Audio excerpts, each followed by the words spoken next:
So,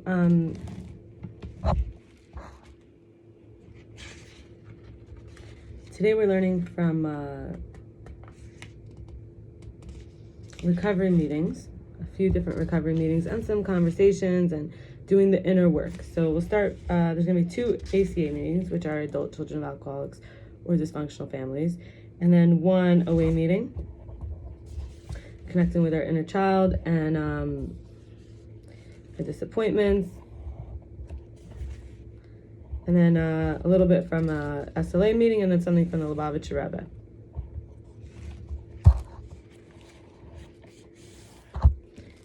All right, so just wanted to get my pen.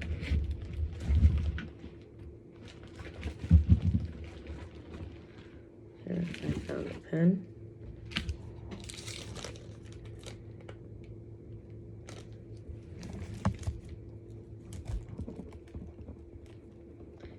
SLAA is Sex and Love Addiction or Avoidance Anonymous, and then OA is Overeaters Anonymous.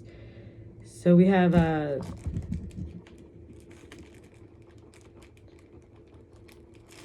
learning about adult children of alcoholics. We're learning about dysfunctional family systems. We have to do some inner work for our family system. So this is me learning about the masculine and going inside. And so when a man's very self-absorbed, I can be vulnerable, so it feels safe, but sometimes it's counter to my desire to matter, be considered, get warmth.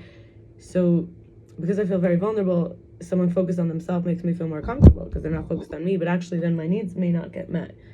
So that's like an old version. And then this idea, the slave and master co-arise, the dominator, the dominated co-arise, simultaneously the flow of power of love versus the love of power, always needing more power versus the love that's timeless because it brings me more as me, it brings me more of me. And this fear of giving myself to someone who will drop me and I'll end up in many pieces. And sometimes I bother people when they're busy or take things too personally, because even though rejection, is painful, learning social skills, having connection feels worth it. Like learning how to relate to people even with rejection is worth the price of being at times rejected. Being uninterrupted or heard is very precious, very dear to me. And I speak up when I feel like too interrupted. Sometimes dividing myself into the castle, the tower, and the dungeon.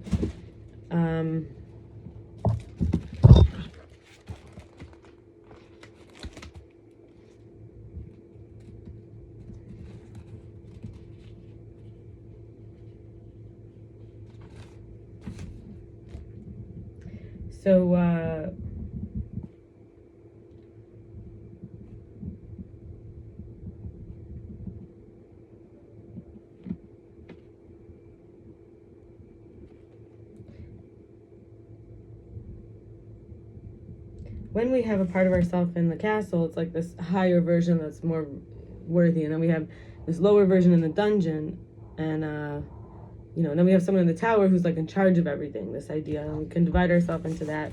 So there's like adult child, adult parent, and then the higher self. And then this from the second ACA meeting, I wanted to share about this inner teenager. So having like the rebelliousness, which could be hard to manage, tolerating, I'm thinking of Aaron as a specific man, but his love and his apprehension, because both trigger me in very different ways. Worth and being, my worth, and then being so honest and vulnerable and projecting even bad intentions, knowing though that I'll always love myself and that I'll, even if I'm afraid that I'll always be alone, and wanting to be more present for myself and give myself the direct contact I need.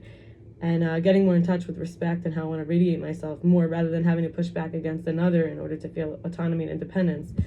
And I just hope to keep growing into myself with more space to yield and stretch and less small-minded rigidity, so I could have more room as an adult rather than wearing that child-sized self, like thinking I take up a little room when I really take up a lot more room.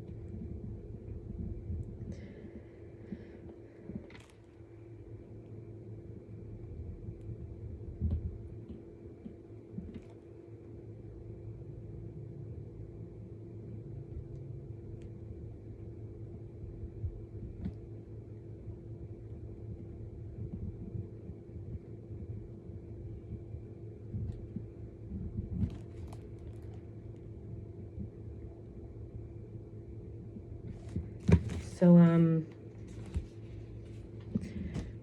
really oscillating between a sense of it's all up to me, where I'm my own higher power, my own loving parent, and having a higher power and a loving parent who brings me to even higher love. So this one above that pulls me, and then me below, like I want, the love. So I'm giving the love and receiving the love, inside outside circuitry, and noticing that I could start to trust that object permanence, that people will usually come back after they go off in their own lives, and also that I could let them take care of themselves. And you could imagine, obviously, that it was not easy for me, if that's what I'm seeing, that there was a version of me that just didn't get that object constancy in childhood, where the parents didn't give me that consistent love, even also discipline, just the ability to know the limits and to know that I'm safe and lovable in terms of the back and forth, so that I ended up, when they weren't there, I really didn't believe it. It was like I needed them there actually loving me, and that's the problem with a lot of us who came from dysfunctional families. We didn't get that, so we didn't know that, we could let go of the controlling, manipulative behaviors that force an other. Also, this idea of wholeness is that I'm fully capable and adequate of living my own life.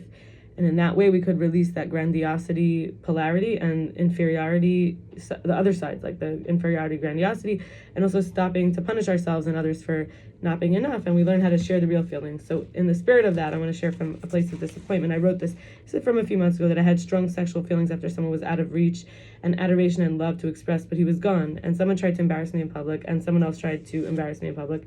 And I felt no one's able to give me that hug I needed right at that moment. I wrote right now, at that moment, or maybe that I always needed. And then someone like Aaron I opened up to about it, but also he didn't give the okay, even indirectly, that he's allowed to touch me at all. But I didn't give that he's allowed to touch me. So it's like just craving that touch, but then not having it, and then wanting to be touched. But it doesn't mean physically only touched. It meant to feel contact, like feeling that my best changes and is hard to commit to, in terms of self-worth. And then, going in myself, connecting, recognizing in a deeper way that, there was a man before Aaron that I had a connection with, and I sort of dragged all those feelings when it didn't work out to Aaron, perhaps. So, noticing, when I used Aaron for something, two things here. So one about the guy before, the second will be about the guy before, but first we'll say, so I wanted him to come see my house. Why did I want him to see my house? He'd not been there. Because I want him to see a lot of great clothing items, my order, that I have little clutter and cool books and cool stones and interesting items, that it's clean and organized, and that I have a nice Shabbos table, a stocked up kitchen and bathroom goods, and that I'm resourceful and creative in the design and setup. It really mattered to me what he thought, like in the intimate space, like his eyes, looking at my own life, my house through his eyes felt important. And I had a talk with someone named Yosef Yitzchak Spector about the inner social hierarchy, the circle. So we have this and we reflect it out. It's not only, because I spoke about ACA, this very big connection between IFS, which is internal family systems, and people in ACA. So this idea that there's this internal family system, but I want to talk about the inner social circle, the inner hierarchy. So there's alpha, beta, gamma. Gamma and beta we'll put above, and then we'll put sigma with theta and delta below. So alpha, you have gamma and beta have to be more high strung. Alpha is the dominant, and then sigma, theta, and delta are below, so they have to be more deep. So we have that all inside. And I was also thinking about the light information as intelligence. Exposure simply is sometimes to be exposed could be difficult. It's the light exposes something we were hiding, or gives us that exposure that we want, exposes the problem for the solution, or we expose our scabs sometimes in recovery. So that's the light information. And then in terms of more kids, more smart. So the more kids you have, the more that they could be smart, because they're all sharing with each other. And I really appreciated those ideas,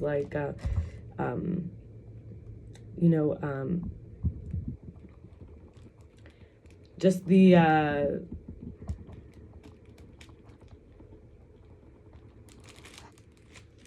the fact that sometimes you don't need to do anything and it happens passively. The more exposure you are willing to tolerate in life, the more intelligent you become, and the more kids you have, the more smart they all are together. And this is the letter I gave him that I never gave Natan. Never sent it, never gave it. And I wrote it at the time that I wrote this was about 1 to 1.5 months ago, but this is already a few months, maybe. Could have been that this letter was written 6 months ago. Why do you hate me for loving you? There's nothing wrong with my love. I'm headed for true and love, which is true love. How can anyone of this world not want that? And if you identify as not of this world, then why can't we rejoice in that comfort? I don't know why I love you. It's not important to me now. Loving someone brings out the best in me. Creativity, gentleness, poeticism, inspiration, submissiveness, and beauty. Beauty is in the I, the capital I, the I am, or the I, the actual I of the beholder. generosity, learning, and what is important to me, you are a smart, and then you are a smart puzzle solver, able to manage stress very well. You're shiny and have a good foundation and an impressive stamina with an appropriate Adam's apple. I liked his Adam's apple. You believe in yourself and you're grounded and wise and clean, and sometimes the light is on in your eyes, and I feel, and actually the issue was the light stopped coming on in his eyes. That's why it didn't work out, but the light is on in your eyes, and I feel safe to be seen as the real me, and I feel at this moment like you'd be a good company as a fellow traveler. I imagine I can share my aura and space with you privately without losing my peace, quiet, and solitude. And I wrote him that, and then, it was sort of me doing that inner bargaining because it wasn't working out with him, and it was over. And I think we have 3 more pieces here that I'd love to share. One is like regarding the inner child. 2 is from a Hasidic discourse, and I have 1, 2, and also from my Women's Empower group I want to share. Okay, so in an OA meeting, I recognized that food had stopped working. So, let's say to numb the feelings about Natan or anything else in life, and that praying and meditating, including walking, nature, art, and writing, was necessary to feel full, because the food wasn't making me feel full. And also this idea of not wasting time and staying spiritually awake, not making myself lower than the trash where I eat just so the food doesn't end up in the trash. This idea of being fully alive is progress, not perfection, and not procrastinating. Just doing the things, even imperfectly, just to keep moving forward. I once heard a quote, "Done is better than perfect."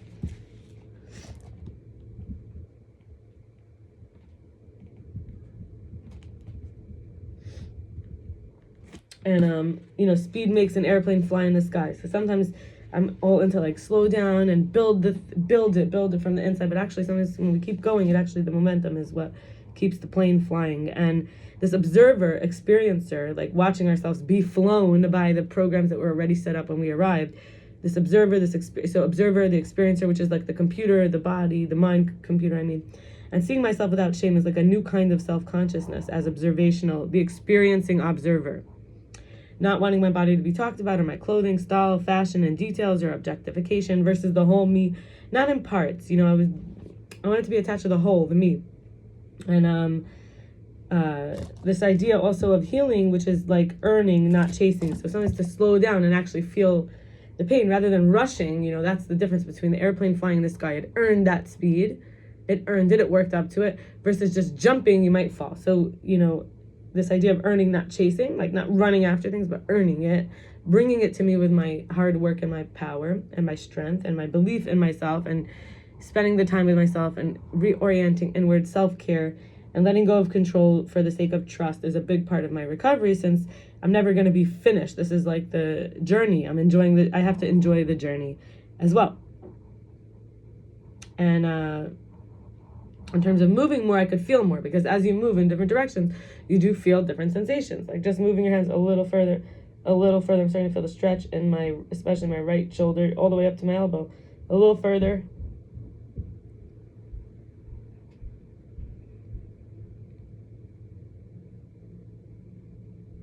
And a little further, right? And then in terms of my inner child, which is something that I get to access when I do this recovery work, I wanted to use power to help and connect. Aaron had called me insistent. It didn't bother me. Michael used me because he felt used or thought he was being used. Aaron had been a friend to my inner child. I said to Gedalia, Hashem should punish him, or something to that effect. Michael hit in my blind spot of denial and making excuses for mistrusting using people, including even vilifying them or idealizing them. And really the theme about, hypocrisy, that's actually kind of the theme today, is releasing or replacing hypocrisy with integrity, with humble integrity. And that's what we hope to gain in this work. For example, me being too harsh or not trusting, so I'm withholding peace, and so him being too distant and withholding connection because of not trusting too, and he always stays unavailable, yet I gave him home and he refused to be proactive still. And even with Michael, was also, I felt he was very mean, and I'm just giving examples of people that I wrote that day. Like, I felt he was also very mean to me, and I felt like he would say he felt vulnerable and exposed, but the truth is he had been too confrontational, even usurping. And I felt I couldn't come and go freely. He was blocking the hallway, the midway through line. Gedalia called me a crazy lady, and in a fight, Michael said it too. So just like, am I able to be a crazy lady in these interactions, so that, like in terms of comforting my inner child with all these things that she brought to me. So if I hadn't gone inward and recognized that all these things were still percolating, I wouldn't have been able to get that really inner knowing about why maybe I acted in the ways I did or behaved in the ways I did. And so in my women's empowerment group, we were able to like go inward and say like the I am. So in terms of the I am, I thought, I'm a cook, a cleaner, a laundry doer, an activist, an intuitive, a researcher, an artist, an advocate, and a tenant, a devotee, a volunteer, a healer. And then I just stopped because there was so many more, but this identity, the labels, but also by choice. And then also how we interpret that. And then in terms of 3 things I like about myself: the ability to relate and connect with all kinds of people, my creative, imaginative, resourceful side, and my willingness to keep my heart both sweet and courageous. And this wholeness versus, this wholeness, rather than just keeping one label and thinking that's the whole, but rather the wholeness where there's choice and interpretations and there's pieces that come together like a puzzle to the whole picture. That's like where we would say passionate. Passionate includes anger, for example. So that's just like a great little segue. And finally, the last 2 parts, one of them is, actually there's just one more part. I'm sorry. I thought there was 2 and I said that earlier, but there's really just one now. So there's a quote from Isaiah,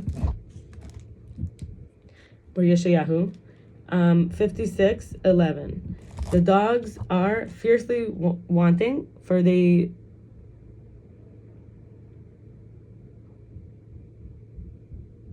have no satiation, or something like that. And this idea, the Hasidic discourse from the Lubavitcher rebbe. Oh, we do have 2 things. We have SLAA and so the Hasidic discourse from the Lubavitcher rebbe says dogs are motivated solely by their own desire to be given material things and to endlessly receive from a continuous largesse. Like they want more. So this idea of kalev, kalev is a dog, and kulay lev is all heart, and kalev means like the heart. So a dog heart rules the mind versus a person heart rules the mind. So it's like when we get over our dog nature. And the final thing I wanted to share was there was 2. I'm sorry, from SLAA. That I wrote this down. There was like literature, and I like this definition. Triggers are defined as any event that elicits a strong response in us and or can stimulate us to act in or act out in our addiction. Addiction is saying yes or no. That's what I learned in another language. Diction. So addiction means to say yes, I think, or something like that. And we can call for a moment of serenity or silence, sometimes called a timeout, when we feel triggered. And we'll pause there. We'll stop there. And I wish you a wonderful day. Bye.